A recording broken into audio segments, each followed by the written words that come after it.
As readers, we know little about this underground man. We learn that he's a retired bureaucrat in his 40s, living in a dingy flat on the edge of St. Petersburg. While he shares a handful of stories, most of the novella focuses on his thoughts, which are usually pessimistic critiques of the world and its accompanying systems. These notes are the pitiful confession of the most irritable character in fiction, a door into the psyche of this odd combination of a miserable, chauvinistic contrarian, and most importantly, the lessons we can learn from a fractured personality begging to characterize itself.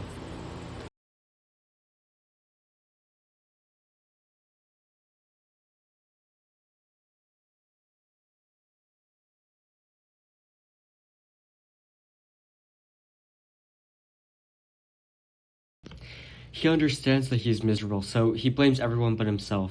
That he was too rational to be ambitious in a superficial, controlling society, or that it was not his inability to express himself or be amicable, but rather a community afraid to embrace authenticity.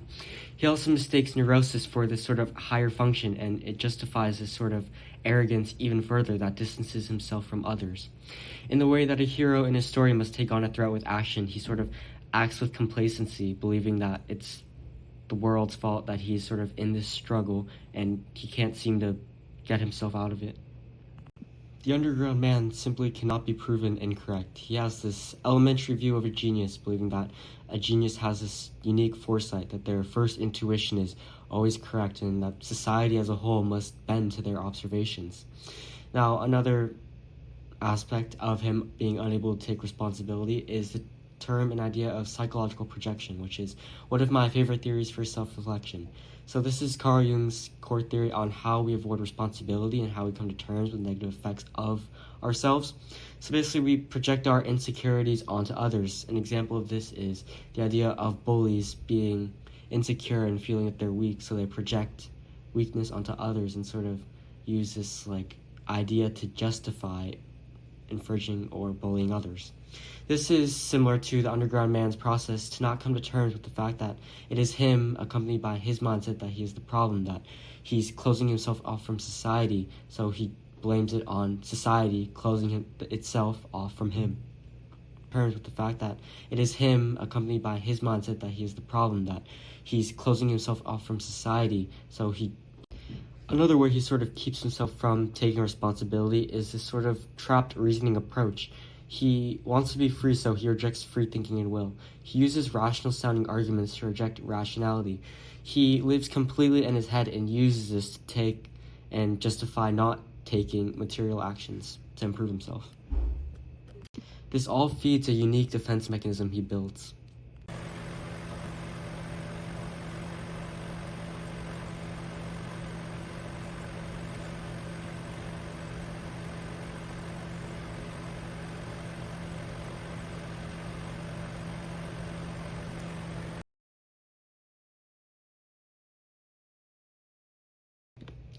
Now, the biggest obstacle this underground man needs to overcome is his fear of being able to feel. Now, ironically, he feels his need to be detached. He distances himself to prove that he's superior and different than others. This sort of fear of feeling also spreads to an inability to chase conflict in himself.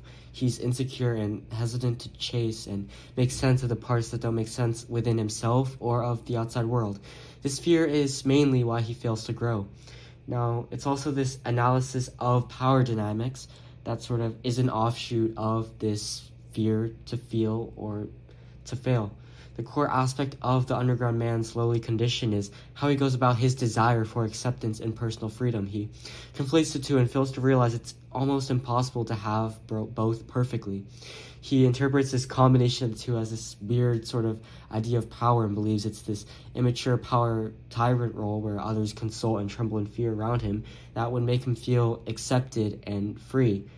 Now, this is his grossly mistaken view of acceptance. It's this exact wish that pushes the others around him away from him.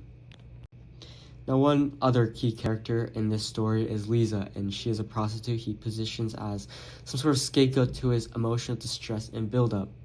Now, at the end of the story, on one of his little storytelling tangents, he explains how he invites her to his flat in Moscow, or not Moscow, St. Petersburg, and he sort of, when he meets her, this is the first time that he really dumps his emotions. He explains everything he's feeling. He sort of breaks down and finally is vulnerable to someone except his journal. But now, much to sort of the frustration of the reader, he then uses this opportunity to make an attempt at establishing a power dynamic with him at the helm, sort of to manipulate her, to control her, and to try and make her be this sort of weak figure that he can sort of take care of. Now, he doesn't understand that this surface level approach of feeling the need to chase power, expression, and acceptance is exactly what's making him weaker and ostracized. In order to achieve these traits, you must listen to your intuition and not fall as a slave to the whims of others' approval.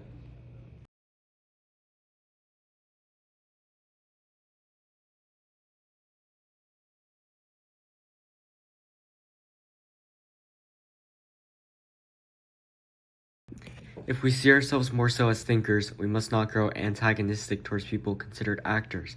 The same works vice versa. We must be balanced in our approach. Neurosis and overexamination never helped anyone. When we get wrapped up in our mind, tiny intuitive observations pain us by growing into our own concrete reality. However, the other extreme hurts us in other ways. Constant action without reflection or planning leads us to commit the same mistakes over and over again. There is a middle ground. We must act in our intuitions and plans while also reflecting on our actions and moving on. Concrete reality. However, the other extreme hurts us in other ways. Constant action without reflection or planning leads us to commit the same mistakes. Now, I've revisited this book multiple times, not because I love reading about miserable people, but because there's so much to learn and reflect on. The hardest part of reading this book is not being put in the shoes of this miserable, pitiful character, which is difficult, but seeing parts of yourself in him. The biggest takeaway from this story is that it's okay to feel lost, but in these moments we must actively try to work ourselves out. The first step is to take responsibility. When we take responsibility for a situation, we tell ourselves that we are fixable. Once we take responsibility, we must take part in a process that resembles a scientist in a lab, combining an open mind with the courage to be wrong, and taking difficult actions means we're able to experiment and find meaningful changes in ourselves. Responsibility for a situation, we tell ourselves that we are fixable. Once we take responsibility, we must take part in a process that resembles a scientist in a lab, combining an open